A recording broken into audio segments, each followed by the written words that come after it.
ilustrasi begini. Jika kita punya mobil tabrakan, penyok, kemudian kita bawa ke Tok Magic. Kemudian tidak lama kemudian mobil itu keluar. Dari luar kelihatan mulus, rapi, seperti baru. Tapi coba tengok ke bagian dalam. Di sana masih ada bentol-bentolnya. Jadi supaya dia tidak bentol-bentol, supaya dia tidak bolong-bolong di sana, di dalamnya, maka mobil itu harus kembalikan ke pabriknya. Di sana dihancurkan. Kemudian dicetak lagi menjadi mobil yang baru. Begitu juga manusia. Ketika manusia jatuh dalam dosa, dia tidak lagi menemukan jalan untuk sampai ke surga. Sudah terpisah dia dengan Tuhan. Karena dosa tadi. Maka supaya sampai ke surga itu, Allah punya inisiatif. Untuk mencapai manusia, dia utuslah sang firman itu. Namanya Yesus. Dan Yesuslah yang menebus dosa kita semua. Amin. Coba kita perhatikan ketika Adam dan Hawa jatuh dalam dosa.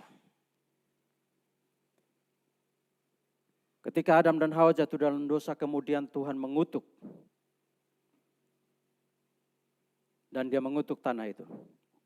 Dia katakan kepada Adam, mulai hari ini, semak duri ini menjadi makananmu. Bapak Ibu pernah terbayang enggak ketika Yesus ada di kayu salib? Dan diambillah semak duri. Dibuatlah seperti mahkota. Dan diletakkan di kepalanya. Itulah kutuk. Kutuk itu diambil, diletakkan di kepala Yesus. Kutuk kematian, kutuk dosa, diambil, ditaruh di kepala Yesus. Sehingga apa? Setiap orang yang percaya kepada dia tidak lagi terkutuk. Tetapi terbebaskan dari dosa. Terselamatkan dari kematian kekal. Maka itu saya tegaskan bahwa yang lain percaya bahwa keselamatan itu harus diupayakan. Tetapi bagi orang Kristen, keselamatan adalah upaya surga mencapai manusia. Surga yang mendatangi kita.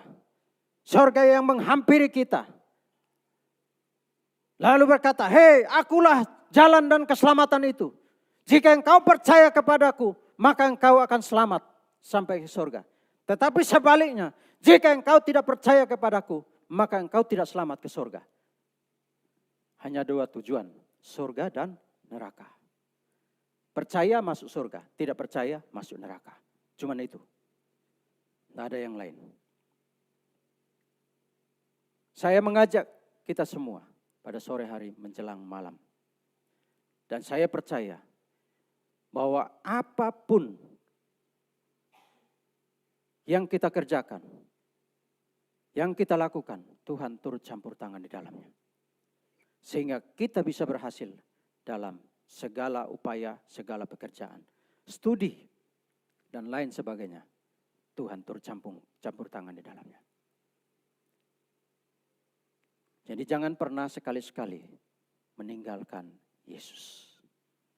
Ya, fenomena yang kita lihat, banyak sekali orang, public figure, meninggalkan Yesus hanya gara-gara jabatan.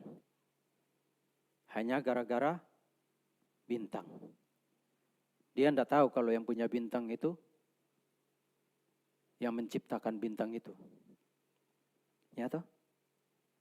Satu ketika dia pensiun, bintang itu sudah enggak berharga lagi.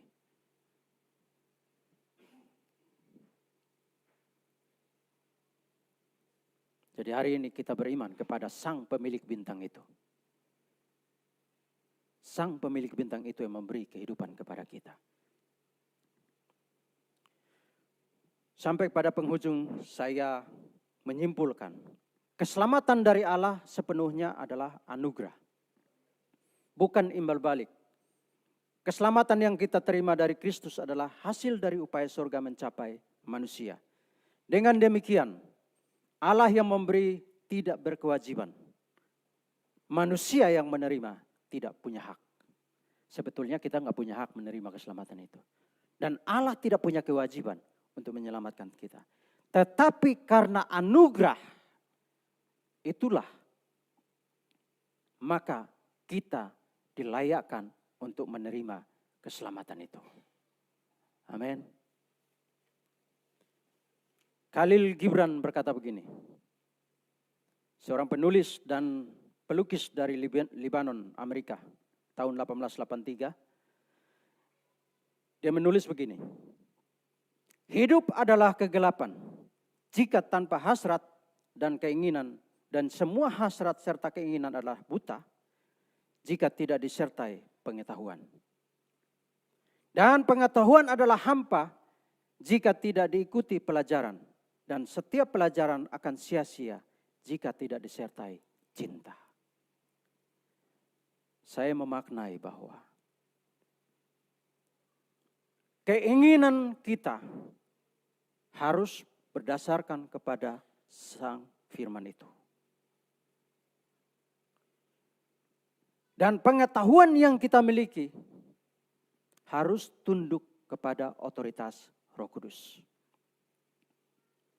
Sehingga dua-duanya bisa jalan bareng. Jika tidak, teman-teman, Bapak Ibu Saudara yang dikasihi oleh Tuhan.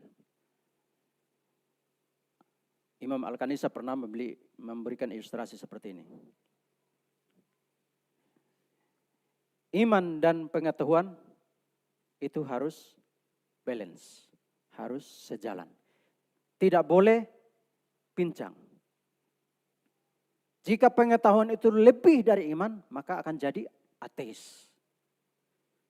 Tapi sebaliknya, jika iman itu melebihi pengetahuan, maka lama-lama jadi dukun.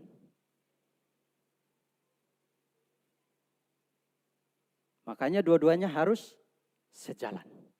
Iman dan pengetahuan itu harus sejalan. Tidak boleh pincang salah satu. Jadi mari kita belajar untuk menjadi orang-orang yang cerdas. Tetapi juga kita beriman yang sejalan dengan pengetahuan yang kita miliki. Pengetahuan itu tunduk kepada Roh Kudus. Maka kita akan menjadi orang-orang yang luar biasa diberkati oleh Tuhan. Baik, saya pikir itu